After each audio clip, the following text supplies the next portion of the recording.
Subscribe करें और bell दबाएं ताकि कोई खबर रह न जाए।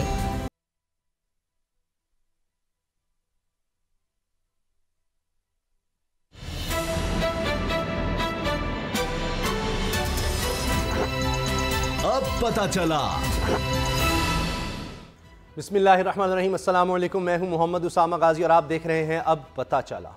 मौलाना फजलुर रहमान का सिंध से शुरू होने वाला आज़ादी मार्च पंजाब में दाखिल हो चुका है। जूं जूं आज़ादी मार्च का कारवां अपनी मंजिल यानी इस्लामाबाद की तरफ बढ़ रहा है, हुकूमत के लिए चैलेंज बढ़ते जा रहे हैं। यह उसने इत्तेफाक है या फिर किसी और इत्तेफाक का नतीजा कि इस मार्च के नतीजे में अंदरूनी महाज पर अफरा तफरी है तो बैरूनी महाज पर भी भारतीय इश्तियाल अंगेजी। आज मौलाना फजलुर रहमान का फरमाना यह था कि जंग का बिगल बज चुका है। इधर यह फरमान सामने आया, उधर लाइन ऑफ कंट्रोल पर भारतीय फौज की बिला इश्तियाल फायरिंग शुरू हो गई। अब किसको खबर कि यह उसने इत्तेफाक है या फिर किसी और इत्तेफाक का नतीजा।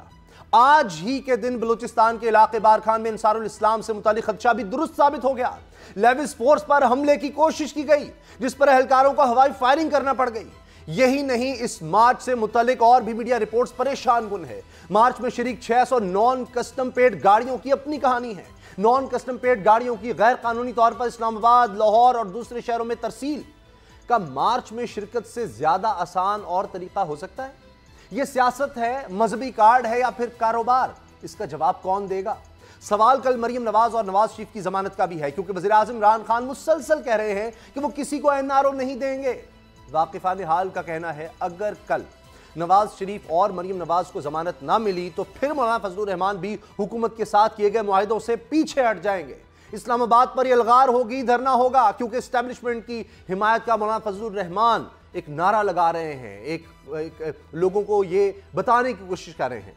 और अगर वो इस्लामाबाद में 20-25 हज़ार अफराद जमा करने में कामयाब हो गए तो फिर हालात बेकाबू भी हो सकते हैं।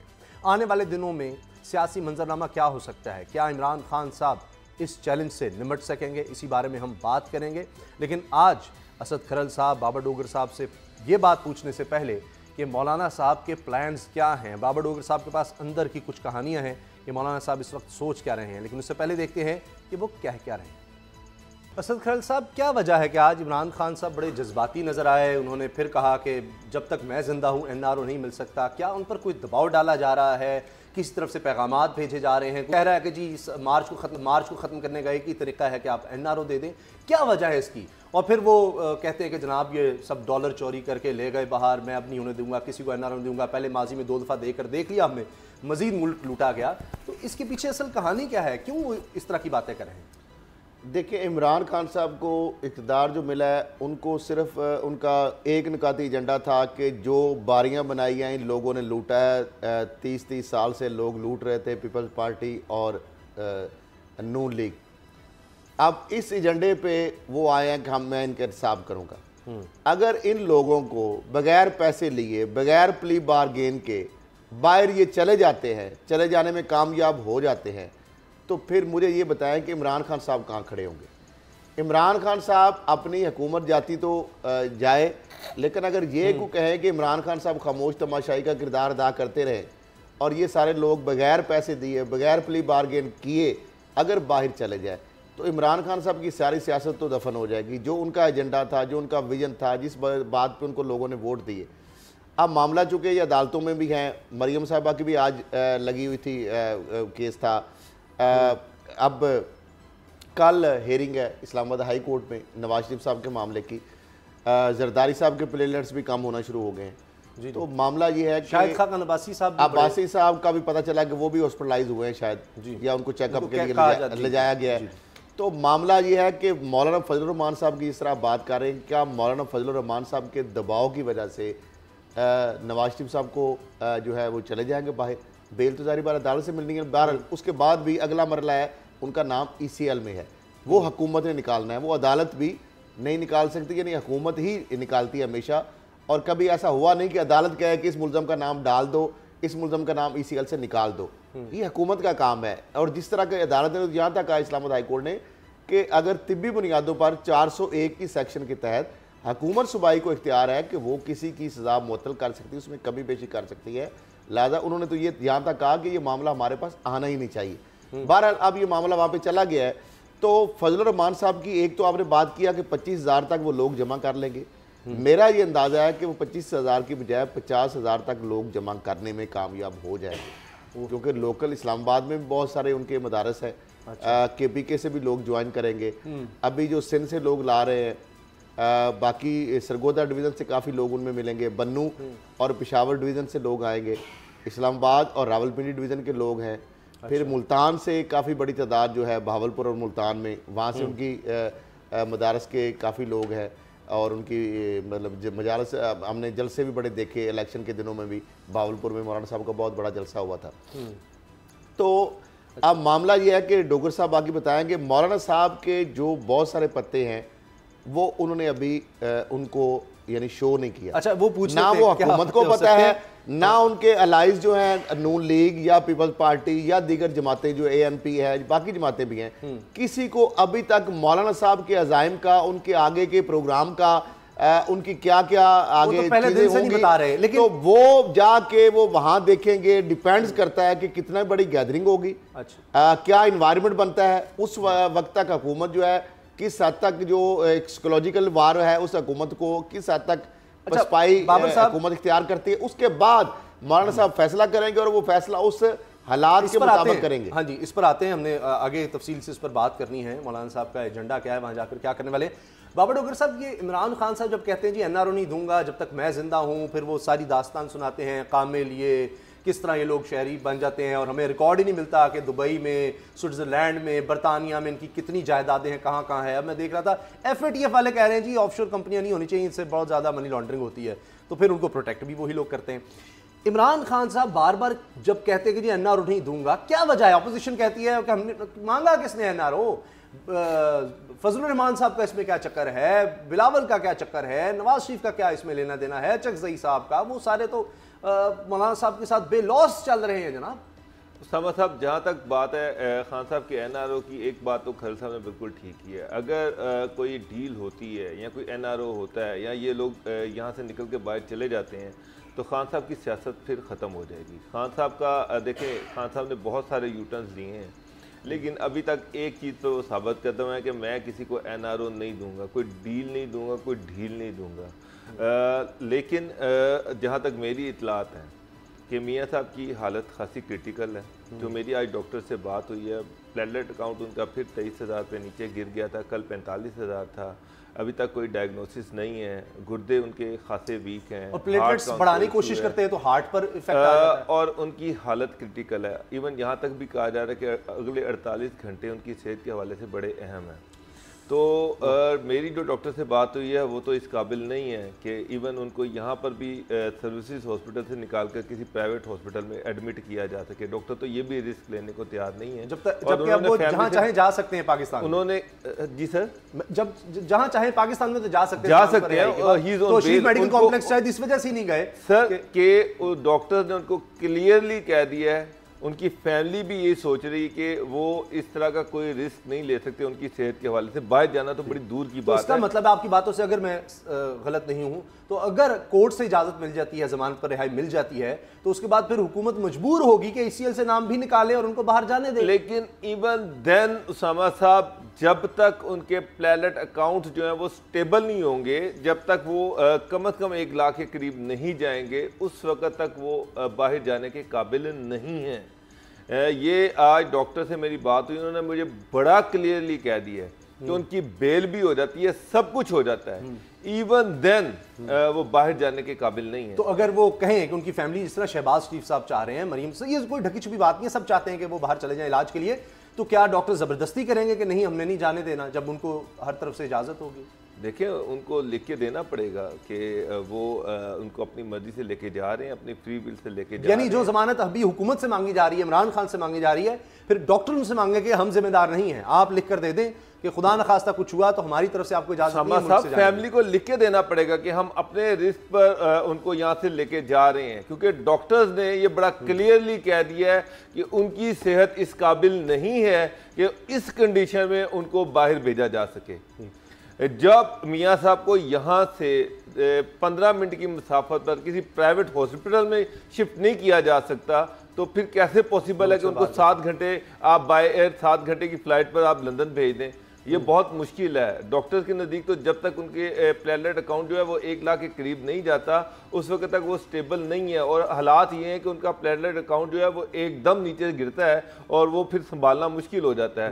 तो मेरे नज़दीक तो क्या ये जो कोशिश की गई मीडिया के थ्रू, और आपको पता है कुछ साफ़ी जो इसमें कोई ढकी हुई बात नहीं है, मियां नवाज शरीफ साहब के बहुत करीब रहे हैं, बाकायदा वो उनको तकलीफ होती है तो वो रोते हैं, परेशान होते हैं, अपने शोज़ करते हैं, बहुत उनकी कुर्बतें हैं।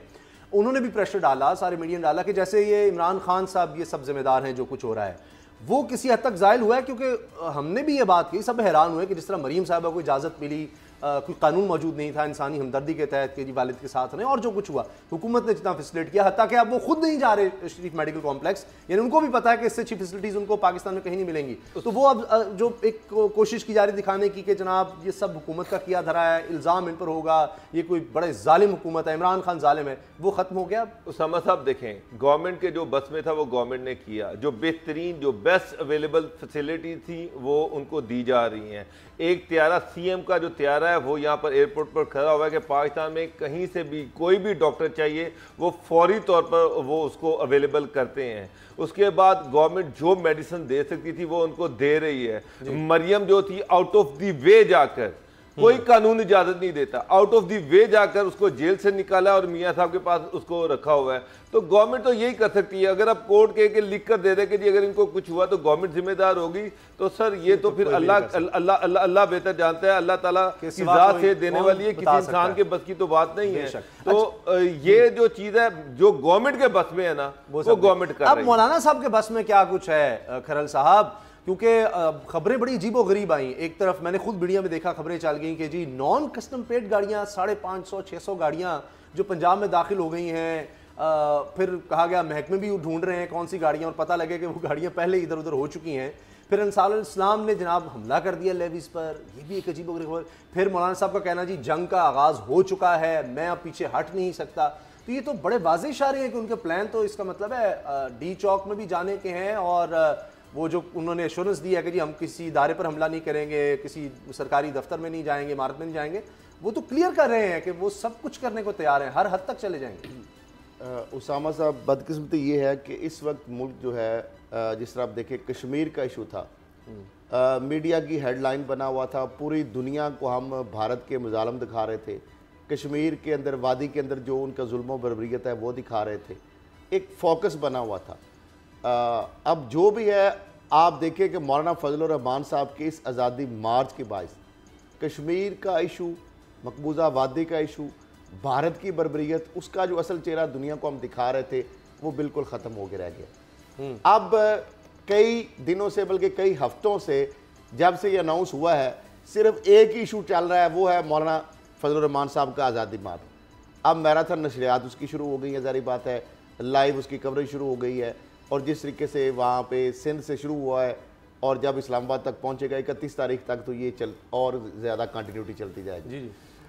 मामला ये है कि मौलाना साहब जो ये सारा कुछ कर रहे हैं, जिस तरह आपने गाड़ियों की बात की, यकीनन गाड़ियाँ होंगी, और इस तरह के बड़े बड़े जो इवेंट्स होते हैं, इज्तिमात होते हैं, उस तरह उसमें एक्सप्लॉयटेशन होती है, नजायज़ असले की स्मगलिंग होती है, मनशियात की स्मगलिंग होती है, गाड़ियों की जो है वो तरसील होती है, क्योंकि आपने रुकना है किसी नाके पर, किसी की जरूरत नहीं है, बहुत बड़े आपने नहीं देने, बहुत बड़ा काफिला होता है, और काफिले के अंदर साहब उसामा साहब आप ये समझेंगे क्या कस्टम के 8-10 एहलकार नाका लगा के इतने बड़े जमे गफीर से 20-25 हज़ार देखिए लेविस पर हमला हो गया। तो मैं वही कह रहा हूँ कि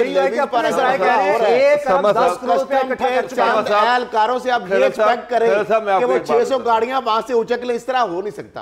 ये तो पॉसिबल नहीं है। मैं आपको बताता हूँ, जो कराची सिंध से जो इनका काफिला आ रहा है उसमें कोई 2500 के करीब गाड़ियां हैं, उनमें से तकरीबन 400 से 500 गाड़ियां ऐसी हैं जो कि लैंड क्रूजर और कीमती गाड़ी हैं जो कि नॉन कस्टम पेड हैं, और अमूमन इस तरह की जो गाड़ियां हैं उनको कराची से लाहौर या इस्लामाबाद भिजवाने के लिए, पहुंच देने के लिए तकरीबन 5 लाख रुपया वसूल किया जाता है।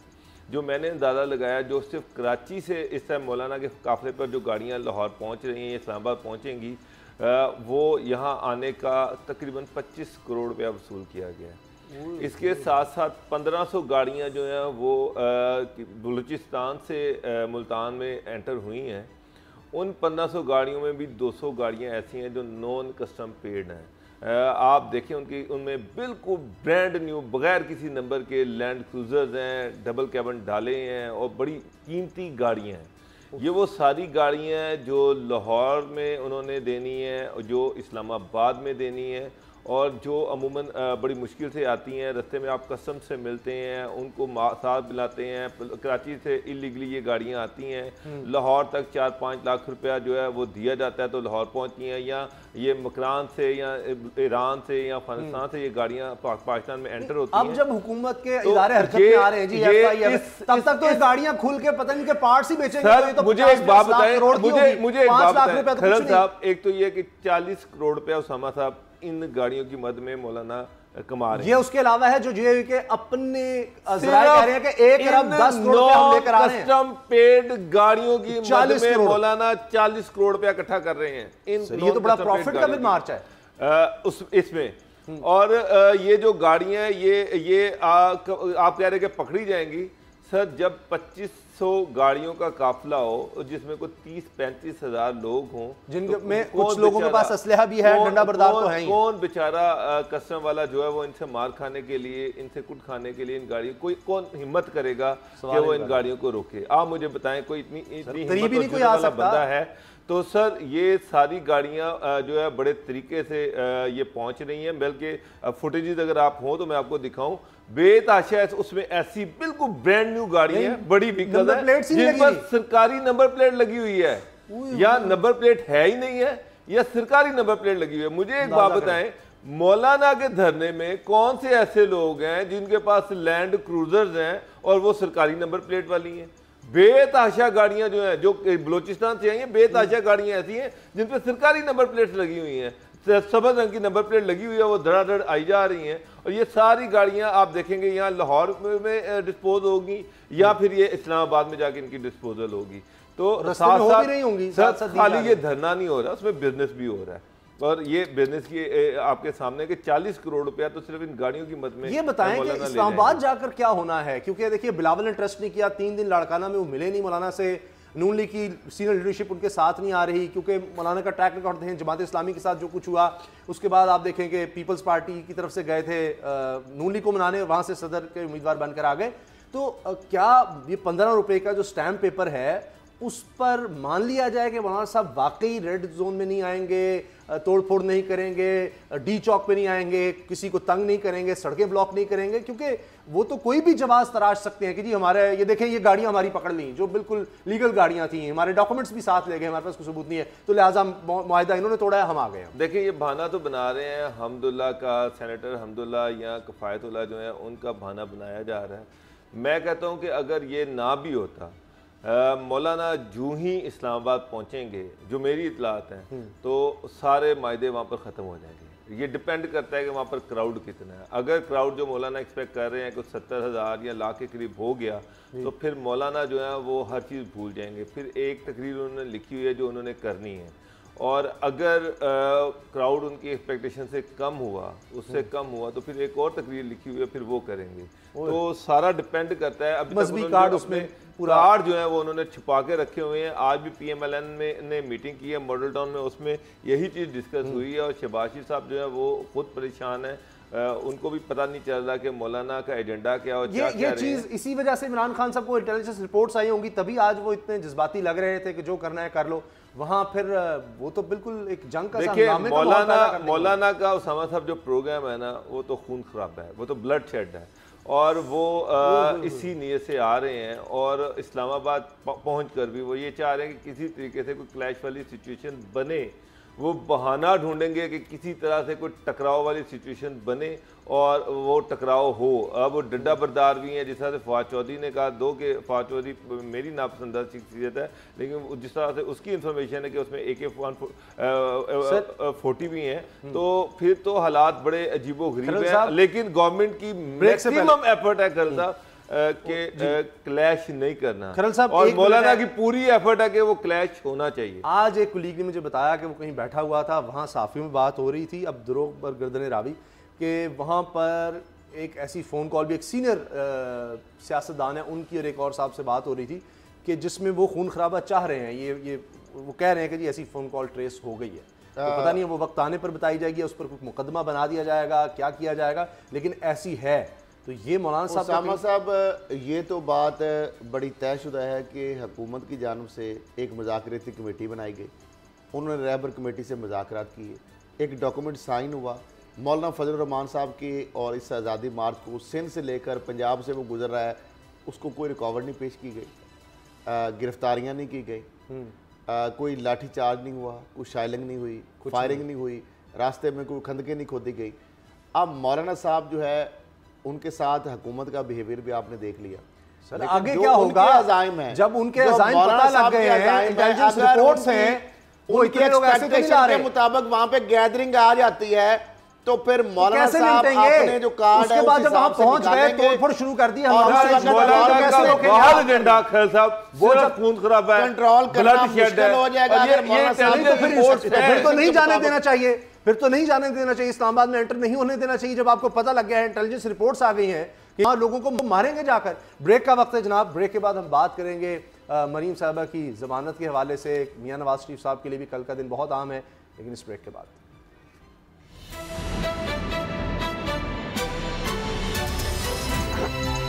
अब पता चला,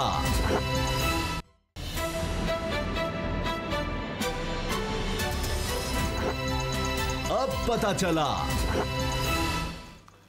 बहुत सी खबरें हैं, बड़ी हलचल है। मरीम नवाज साहिबा की ज़मानत की दरख्वास्त है, बहुत से लोग इस पर हैरान भी हैं कि मरीम साहिबा किस बुनियाद पर दरख्वास्त चाह रही हैं कि अपने वालिद के साथ वक्त गुजारना चाहती हैं। यही बात अदालत में भी हुई कि वो तो पहले अपने वालिद के साथ हैं। तो असद खरल साहब, अब मज़ीद क्या बुनियाद रह जाती है कि अगर जेल में भी है, रिमांड भी है, उसके बावजूद कि जी को रिहाई दे दी जाए, बड़ा मुश्किल नहीं हो जाता ऐसे मुकदमात में रिहाई, क्योंकि फिर एक प्रेसिडेंट सेट हो जाएगा और फिर बहुत से लोग हैं जिनको ज़मानत पर रिहा करना पड़ेगा। बिल्कुल उसामा साहब, ये अजीब प्रेसिडेंट्स हैं और हैरान कुन आपके लिए भी होंगी और हमारे लिए और नाजरीन के लिए शायद, कि पहले ये होता था कि एक मुलज़म है या मुजरम है, कन्विक्टेड पर्सन है जेल के अंदर, या मुलज़म है, हवालाती है, कैदी है, तो उसकी एक रीज़न होती थी उसको रिहाई के लिए, पैरोल पे रिहाई के लिए, तिब्बी बुनियादों पे रिहाई के लिए, उसके ज़ाती मसले के साथ।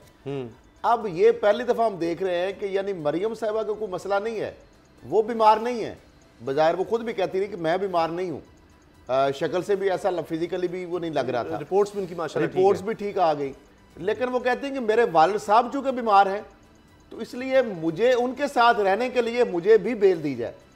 अब ये पाकिस्तान की तारीख में शायद ये पहली इस तरह का एक प्रेसिडेंट सेट होने जा रही है। नहीं, वो पहले ही वक्त गुजारी है वालिद के साथ, ये भी एक खास बात है कि पहले ही हुकूमत, हालांकि हुकूमत ने इतनी खंदा पिशाने का मुजाहरा किया है कि पंजाब हुकूमत ने, वफाकी हुकूमत ने, होम डिपार्टमेंट ने खुद ही झूठी मूठी दरखास्त बनवा के या बना के उनको जेल से निकालने के लिए एक बहाना बनाया कि आप तिब्बी बुनियादों पर बहाना बनाया कि आपकी बीमारी का मसला है इसलिए आपको हॉस्पिटल मुंतकिल करना है, क्योंकि किसी मुलजम की तीमारदारी के लिए दूसरे मुलजम को उसका जितना मर्जी करीबी रिश्तेदार हो उसको बेल नहीं मिल सकती, उसको उस जेल से निकाल के मुलजम दूसरे के साथ हॉस्पिटल में दाखिल या उसके साथ वाले कमरे में नहीं रखा जा सकता, कानूनी तौर पर ऐसी प्रोविजन मौजूद नहीं है।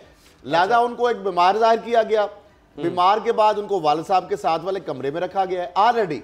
अब वो चाह रही हैं कि बेल भी, और शहबाज शरीफ साहब कितने देखें दुआ पूरी कौम से करवा रहे हैं कि वालिद साहब के साथ साथ उनका मेरे भाई साहब के साथ साथ आप दुआ करें कि मरियम साहिबा जो है उनकी बेल भी हो जाए। अब पता नहीं क्या वजह है, वो जान छुड़ाना चाहते हैं या चाहते हैं कि गलियां होंगे सुनियां बेच शहबाज शरीफ फिरे। वो लग ये रहा कि नून लीग वो कहते हैं किस तरीके से भाई साहब भी जाए और मरियम साहबा का थ्रेट वो भी खत्म हो, तो उसके बाद शायद मेरी बारी आ जाए। और यहाँ तक वो तो मेरा ख्याल है अपने तौर पे शेरवानी सिलवा के बैठे हुए हैं कि शायद हाँ इस तरह की चीजें वो कर रहे हैं कि मुझे शायद वो कहते हैं हम डिलीवर कर सकते हैं। सर जरदारी साहब ने भी ऑफर की थी कि इमरान खान से ज्यादा तो हम अच्छा डिलीवर कर सकते हैं, इदारों को सोचना चाहिए। बाबर साहब, शहबाज शरीफ साहब भी ये तासर देने में काफी दोस्तों में कुर्बो जवार जो दरखास्त आई है जमानत की, उसमें एक बड़ी दिलचस्प बात है। दरखास्त में ये लिखा हुआ है, मौक़िफ़ ये है क्यों जमानत दी जाए, मुल्क के 3 मरतबा मुंतखब वज़ीर आज़म की बेटी हैं। बाबर साहब, ये भी एक ग्राउंड है बुनियाद है कि जिस पर उनको रिहाई मिलनी चाहिए जमानत? उसामा साहब, ऐसे तो गवर्नमेंट ने पहले ही ज्यादती की है। गवर्नमेंट को ने जिस तरह से उनको निकाला और जिस तरह से वो सर्विसेज हॉस्पिटल में नवाज शरीफ साहब के पास बैठी हुई हैं, मुझे एक बात बताएं कि जेलों में इतनी 70,000 के करीब लोग जेलों में बंद हैं पंजाब के। बाबर साहब, मैं आगे आपकी बात करने दूंगा। आप मीडिया में नहीं देखते रहे कि जिस तरह उनके आंसू दिखाए गए, जिस तरह वायरल की गई चीजें कि जुल्म हो रहा है, एक बेटी को बाप से नहीं मिलने दिया जा रहा, ये क़यामत का मंजर है, ये लोग यजीद से बदतर हैं जो एक बेटी को बाप से नहीं मिलने दे रहे, इससे बड़ी क़यामत क्या होगी? ये दिल दहल गए हैं, दिल टूट गए हैं, इतना कुछ देख ले जो कुछ लिखा गया अखबारों में, मीडिया पर, वेबसाइट्स पर। उसके बाद तो जनाब ऐसे लगा कि सफे मातम पूरा मुल्क जो है इस बारे में रो रहा है, तो हुकूमत क्या करती फिर?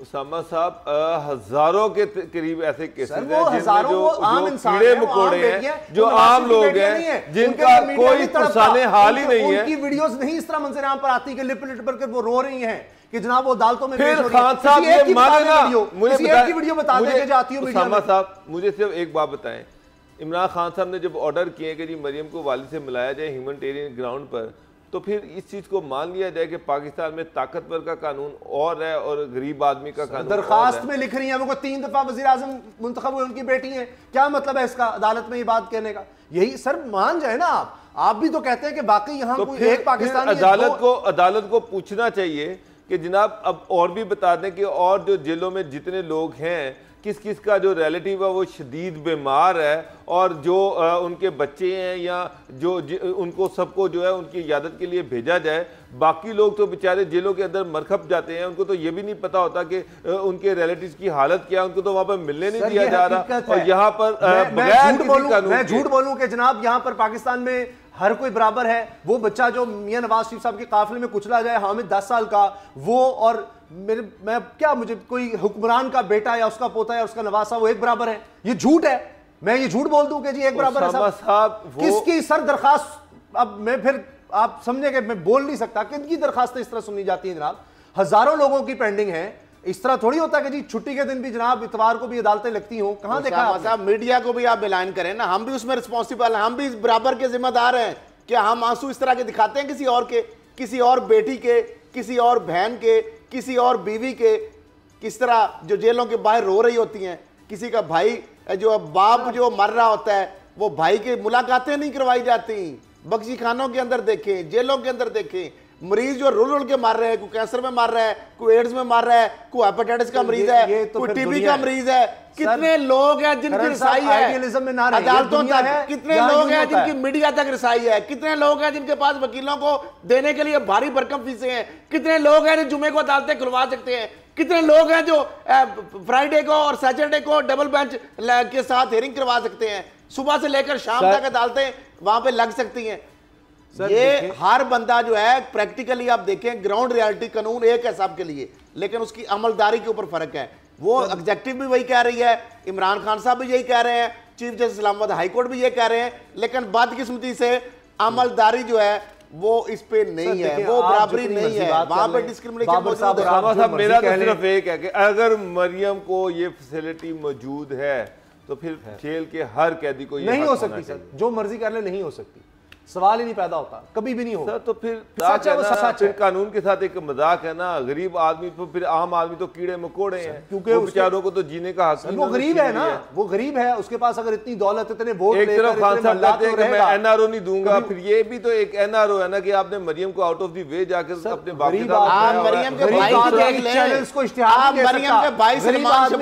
मीडिया सेल नहीं बना सकता, ना ही चला सकता है। गरीब आदमी अपने लिए इश्तिहार नहीं लगवा सकता, ना ही कॉलम छपवा सकता है, ना ही उसके नाम के आपको पता है कई घंटों के इश्तिहार चल सकते हैं। वो आप निकलवा के देख लें इलेक्शन के दौरान कितने पैसे कितने दिए गए और कितने देर के इश्तिहार चलते रहे। तो ये सर जो रियलिटी है वो बताना चाहिए, गरीब आदमी को पता होना चाहिए कि उसके साथ इस मुल्क में क्या सुलूक होगा, और कहीं उसके जहन में ख्याल भी ना आ जाए कि जनाब जो मरियम साहबा के लिए है कोई कल को उठाकर दरखास्त ही ले जाए कोई खातून के, जी मेरा भी बाप बीमार है मुझे, तो ऐसा कुछ नहीं है। आखिर में टाइम कम रह गया है तो एक और हम बात कर लेते हैं लाडले की, एक बहुत लाडले, और क्योंकि अगर वो पाकिस्तान आ गए तो पता नहीं क्या कोहराम मच जाएगा और पूरी दुनिया का आप जोर लगा लें, पूरी दुनिया में जहाँ चाहें वो जा सकते हैं। आप चाहे उनको कह दें कि जी वो इश्तिहारी हैं और नाकाबिल ज़मानत उनके वारंट गिरफ्तारी जारी करते रहें या उनकी जायदाद कुर्की कर दें, किसी का फ़र्क पड़ता है। बात करें जी सलमान शहबाज साहब की। खरल साहब के पास अंदर की कहानी है। जी खरल साहब। अब ये मरियम साहबा के चूँकि कन है तो लाजा इनके लिए भी प्रिविलेज क्लास में आ जाते हैं, अशराफिया आ जाते हैं। सलमान शहबाज की आप बात कर रहे हैं, अरबों रुपए की मनी लॉन्ड्रिंग की, काला दानों ने सफ़ेद किया, पाकिस्तान से आराम से वो चले गए। उस वक्त चले गए जब नैब में ये मामला इंक्वायरी कर रहा था नैब, और नैब को ये पता भी था कि वो फरार हो जाएंगे। उसके अंदर अब ये देखिए सलमान शहबाज का एक रेडीबान मजदूर और एक चपड़ासी उनका चनियोट एनर्जी का, रमज़ान शुगर मिल में चनियोट एनर्जी जो वहाँ पे वो बगास से बनाते थे बिजली, उसका चपड़ासी है जिसका किराए के घर में रहता है, मलक मकसूद। 3 अरब और 30 करोड़ रुपए उसके अकाउंट में जाते हैं। अब मुझे ये बता दें ये कौन बंदा डाल गया। फिर उसके बाद मुलाजमिन के अकाउंट्स में अरबों रुपए की गैर कानूनी जो मुंतकली की गई। फिर Sharif feeds, Sharif dairy farm, Ramzan sugar mill और चनियोट एनर्जी के नाम पर उनके मुलाजमों के अकाउंट खुलवाए गए। फिर चनियोट एनर्जी की जिस तरह चपड़ासी की मैंने बात की, 300 अकाउंट्स में मशकूक ट्रांजैक्शंस हुई। सलमान शहबाज का frontman Fazaldad Abbasi mall town में दफ्तर था। फिर उसके बाद अकाउंट्स में रकम जमा करवाता। Chief financial officer Sharif group of company जो है ये मोहम्मद उस्मान साहब हैं, इनकी हदायत पर मुलाजमीन के नामों पर रकम रखी जाती। मुश्ताक चिन्नी जो है वो फ्रंटमैन है, अपनी रकम दी हुई 80 करोड़ रुपए उससे उधार जाहिर की। सलमान शहबाज ने एक एग्रीमेंट बनाया, उसमें से 60 करोड़ उसको दिए, फिर 20 करोड़ बाकी रह गए। यानी अपने पैसों को उससे वापस लिया, किस तरह कह के कि मैंने उससे उधार ले रहा हूँ। मुलाजम उसका है और हमजा शहबाज उससे 80 करोड़ उधार ले रहे हैं। फिर सलमान शहबाज के मददगार जो है आफ्ताब महमूद साहब, वो बाहर बैठ के चला रहे थे जनाब एक्सचेंजें बर्मिंघम और बरतानिया में। शाहिद रफ़ीक साहब, मुश्ताक चिन्नी साहब अब ये वादा माफ गवाह भी बन चुके हैं माशाल्लाह। और फिर उसके बाद जब मंजूर अहमद और मुमताज़ जो है ये किस तरह कासिम क्यूम के पास गए, किस तरह टीटियाँ लगवाते थे, कहाँ पे जाके पैसे गिनते थे। शाहिद रफ़ीक और आफ्ताब महमूद जो है 24 लाख डॉलर जो है उसकी ट्रांजैक्शन कराई और सलमान शहबाज और कासिम क्यूम जो है उनके नाम। फिर 14 अफराद ने सलमान शहबाज, हमजा शहबाज, नुसरत शहबाज साहबा के नाम पे 3 अरब 40 करोड़ रुपए की रकम मुंतकिल की। अब मुझे ये बताएं कि ये Ramzan sugar mill, Chaudhry sugar mill, ये जो Sharif feed mill, Sharif dairy farm, ये चनियोट एनर्जी और अरबों रुपए की ये ट्रांजैक्शंस हो रही हैं। और जिस तरीके से ये सारे लोग उसमें इन्वॉल्व थे, सलमान शहबाज का बज़ाहिर आपको कारोबार कोई नज़र नहीं आएगा, मुख्तलिफ जगहों पर डायरेक्टर थे, लेकिन ये सारा राइज कब हो रहा है? ये उस वक्त राइज हो रहा है जब इनकी पंजाब में हुकूमत थी, जब इनकी मरकज़ में हुकूमत थी, उस वक्त अरबों रुपए पैसे बन रहे थे। उससे पहले ये इदारों से ना तो कोई अरबों रुपए की टीटियां निकल रही थी, ना अरबों रुपए इनको आ रहे थे, ना इनके मुलाजमों के अकाउंट में निकल रहे थे। ये सारा अपनी मिसयूज ऑफ अथॉरिटी किया और ये पैसा सारा बरतानिया से और बर्मिंघम से वहां से वापस, यानी लंदन से बर्मिंघम से वापस आता था और मुख्तलिफ लोगों के नामों पे आगे फिर फैलता था।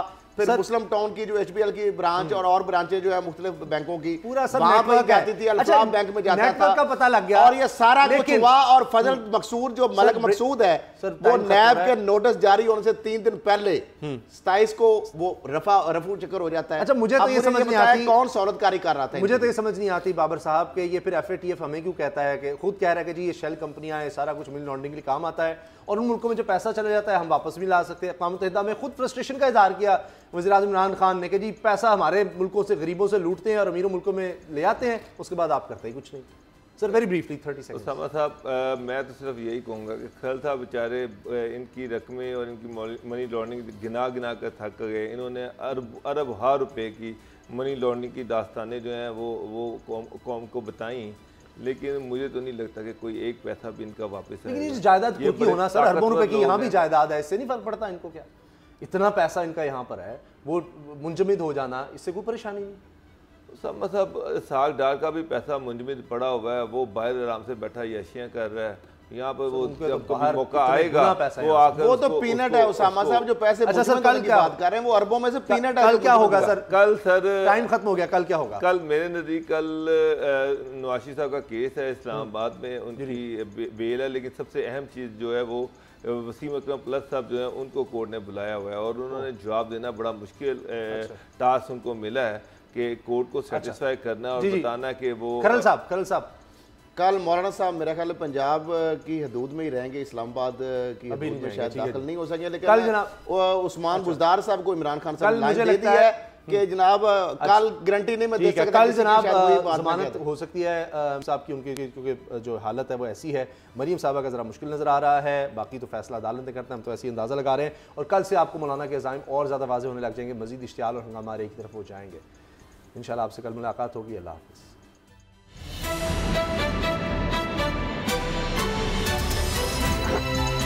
अब पता चला। सब्सक्राइब करें और बेल दबाएं ताकि कोई खबर रह न जाए।